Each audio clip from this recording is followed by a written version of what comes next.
Patterns looked easy until they started printing alphabets and spaces together. But today's maths problem, they made me feel like I was writing my JEE paper again. Hello everyone, welcome back to Zero to Hired, my unfiltered DSA journey. In last video, we did some interesting pattern questions. I also did some more questions off camera, and we will look at some of them which I found interesting. So let's get started with some of the pattern questions I did off camera. Question number 17. One of them which I did. So it looked kind of interesting because it's not just like the characters are increasing from left to right. It is that they are increasing till the middle and then they are decreasing. As you can see, it is A, B, C, B, A, not A, B, C, D, E. So it was kind of interesting. So what logic I did. So first of all, this is a very good technique which I use for solving this type of questions. So what we did, we just found out how many white spaces we have to add, how many letters we have to print. Two white spaces, one letter, two white spaces. Then again, we have to print one white space, three letters, one white space, and here we have to print 0, 5, and 0. So what was the intuition behind this? We had done a similar kind of question for printing white space, letter white space, or we can say white space, star white space. So what we have to do again here, we have to relate the row number to uh, the number which we want to print. So how are we going to relate it? As the row number is 1, we have to print 2. So we can relate with the size just like we did in the previous video's question. So I am using the same thing. Just we have to what do? We have to subtract the row number from the size. Like here the row number is 1, size is 3. So 3 minus 1, 2. And for row number 2, 3 minus 2, 1. For no, row number 3, 3 minus 3, 0. So with this, what we can do? We can get these white spaces. These white spaces we can do, and we just have to repeat these white spaces for the last loop also because they are symmetric. They are on both sides. So we get that. The tricky part is how to print these alphabets. So firstly, I thought that I could do it with just one loop, but what problem arose was that I could only, if the loop is increasing, then it will print in increasing order of the characters. So what idea I had, just use two loops. One loop will go from starting character to the middle character and it will stop there, and one loop will start after the middle character and it will go on decreasing. So what we are doing here is that we are just going till the uh, character which is in the middle. For example, here we can see that for the first line it prints one character, for the second line it is printing three characters, but it is printing actually two characters in the increasing order and one in decreasing. In third line there are three increasing, that is A, B, C, and two decreasing, that is B and A. So for these two conditions I have made these two loops. How are they working? For first line we have to print 1, for second line we have to print 2, for third line we have to print 3. So for that, what we are going to do is that we just have to I solved a character question in the last video. So we are using the same concept of using the character as a variable, and we have to print till the plus I. So means if the row is 1, we have to print less than character plus 1. So what is the less than character plus 1? It is the character itself. And what is the left less than character plus 2? It is the character A and the next character B. So for increasing, we are using A plus I. And for decreasing, what we are doing is that it is going to be a decreasing loop. And where from we have to start? We have to start from the, for example, here we are printing two characters. So we have to start from the second character. What is the second character? A plus 1. Like second character is B. So we have to start from B and go to A in decreasing order. So how are we going to do that? Here I have to assume something for initialization, and how I assumed it was that for me to get here B for row 2, how are we going to get that? What is B? B is A plus 1. So how could we get that? So what we are going to do is that for I value 2, 2 minus 2 is going to be 0. So character J is equal to A. I'm kind of confused here. Just wait a second. So how are we printing this? For first line, we have to print only A. So for first line, it should not print anything. And for that, we had used this condition that J is greater than equal to A, means it will not print A itself because A is already printed by this loop. And for the second line, what will happen? The A's value, yeah, I got it. So what we have to print in the second line in the decreasing manner, we have to print just A. So for printing the A, we are going to use the row number minus 2. So row number is 2 minus 2. It becomes 0. So the loop will start from A and end at A. So it will only print A one time. For the third line, it should print BA in this order, BA. So what should it start from B? So for starting for B, it must be A plus 1, that is B. So the row number is 3 minus 2, it will become 1. So A plus 1 is B and it will run to A. So it will print BA. So this one is kind of interesting question which I solved. So we should have move forward from this question and to this question. It is looking kind of funky in this. So I will just show you how this was. So this was the question. And this question at first thought I thought I should make one big outer loop and do some kind of conditioning so that it becomes this pattern. But then I thought it would take very much energy and time to think about the conditions. So what I did, I just did two loops which are opposite to each other. One is printing this pattern, and when I oppose it, it will become this pattern. So what we are going to do, just we are printing against spaces and stars. In the first, we are printing three stars, then zero space, three star, two space, no, two stars, two space, again two stars, then one star, four spaces. So we just have to create a loop, three loops for these three condition. Then we just have to reverse them. That is the simple behind it. Now let's start with some of the math related problems. These are kind of popular problems which are asked in interviews also. So let's just get started with reverse the integer problem.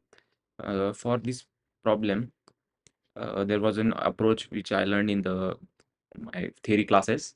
So the thing is, what we have to do is that there is this number 1, 2, 3.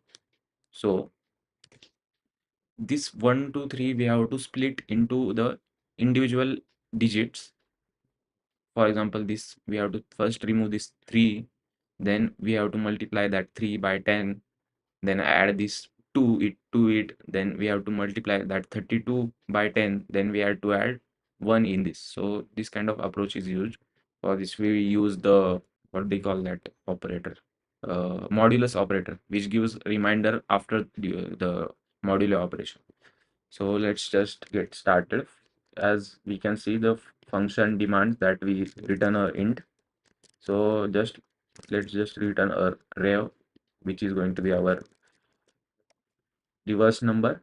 Initialize it with a 0. And so what we are going to do is that we are going to chop off one by one the digits from the x.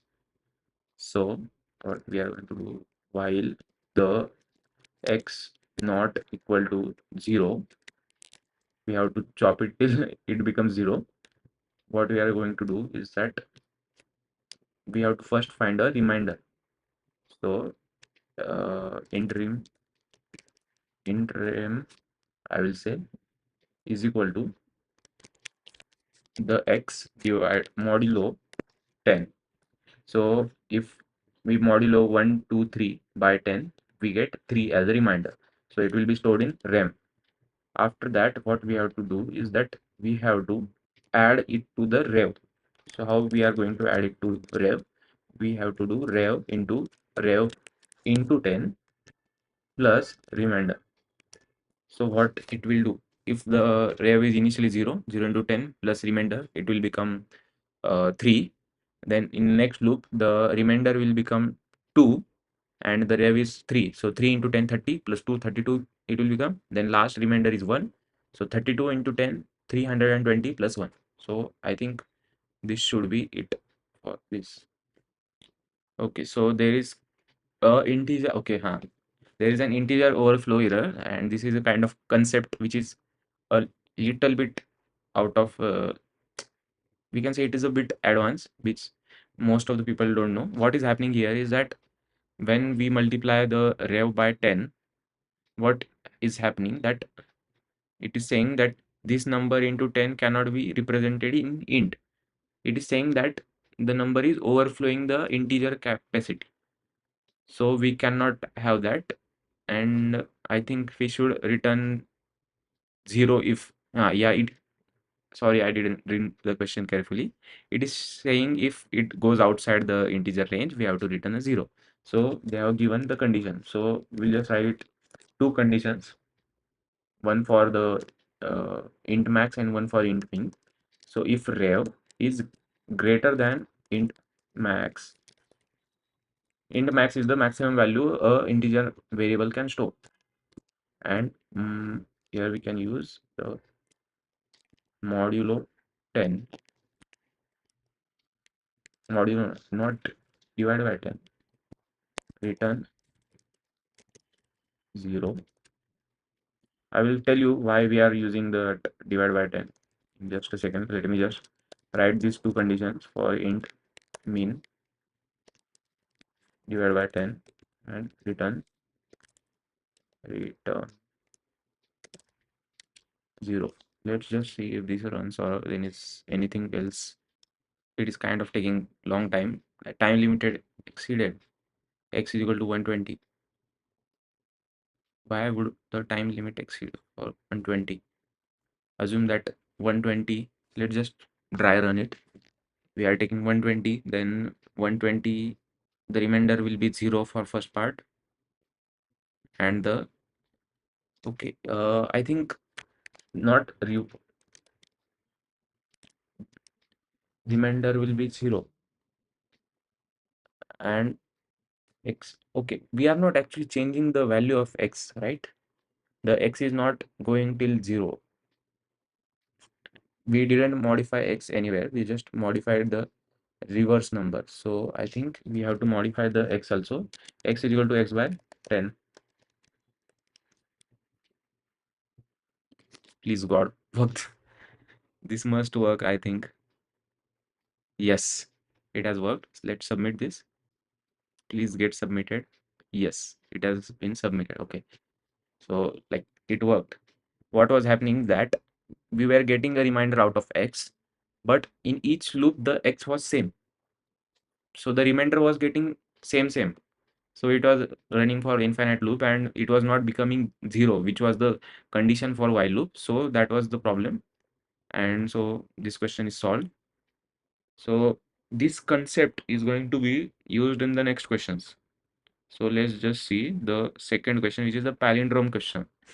So what is a palindrome? Integer palindrome is the question number which is written same from left or right. 1 to 1 is written same from left to right, and minus 1 to 1 from. So if it is negative, then we don't have to uh, uh, it is not a palindrome if it is negative. So just uh, we'll write that condition directly. If it is negative, if x less than 0, return false. Here we to return a boolean value. Otherwise, what if we it is a palindrome? How we are going to check it?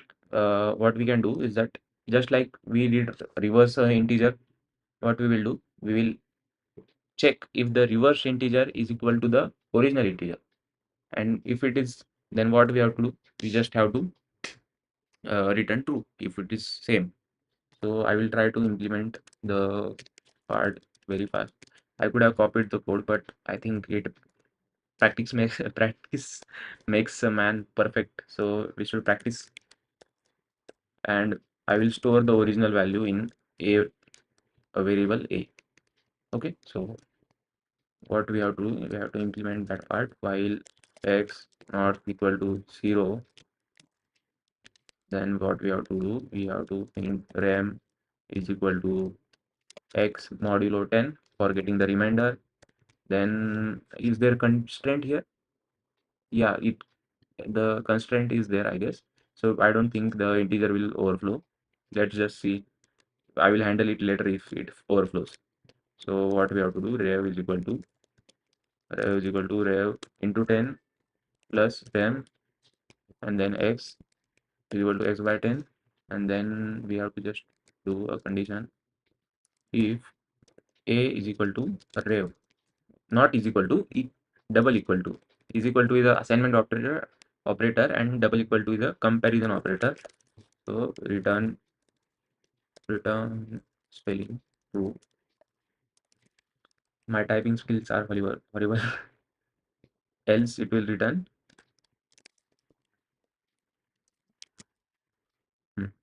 So let's just run this. I'm kind of getting good at it.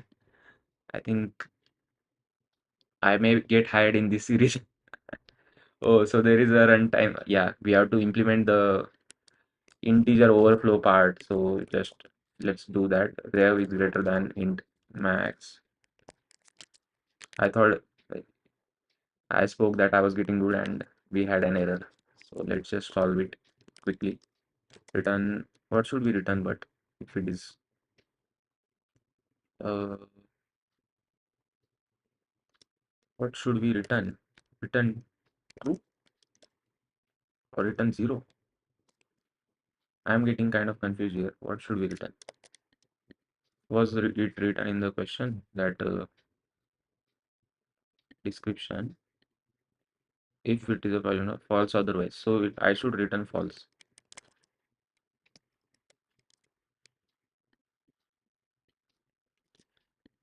I think I am going to be stuck here if this doesn't work. Int mean, let's just,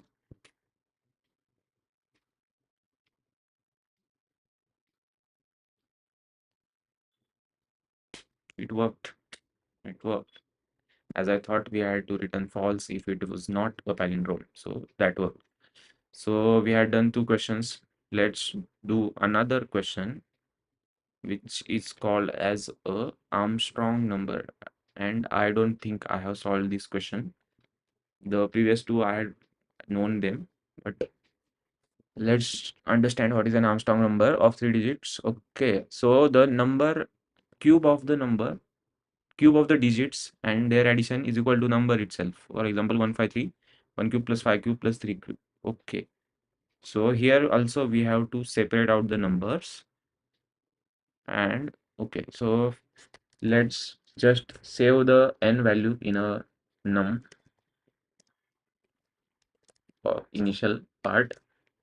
Now what we can do is that int sum is equal to 0, where we will store the sum of the cubes of each of the numbers.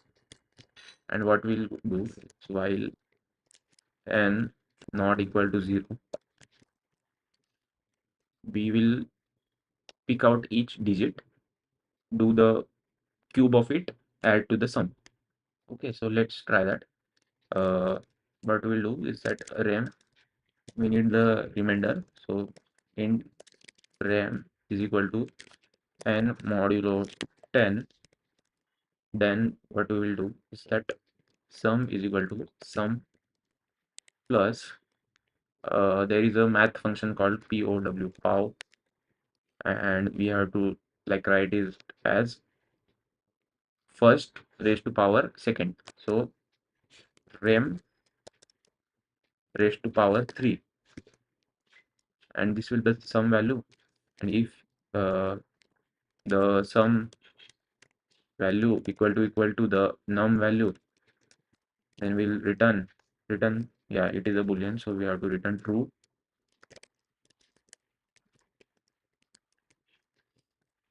Else it will return false. We don't have to write else, because if it returns true, it will not go till false. So let's just compile and run. Okay, so there is another time exceeded. So yeah, again I have made the same mistake. I am not changing m, so the n should be n divided by 10. This is a mistake I have done 2 times. Because we are not changing n, it will run for the infinite time and it will cause that error. Hopefully it works this time. Yes, it worked for one case. Now I'm submitting it. Okay, so yes, I have passed this one also. So like I have done most of the basic maths question. I will do the remaining ones off camera video. What we'll do uh, the recursion part. Recursion is one of the important aspects of DSA, and there is different kind of applications for them. So we'll do that, and let's see. You can write down in the comments which DSA topics you are doing right now, and how are you enjoying it, or are you having difficulty in it, and ask any doubts or give me any suggestions in the comments below. And thank you for the watching.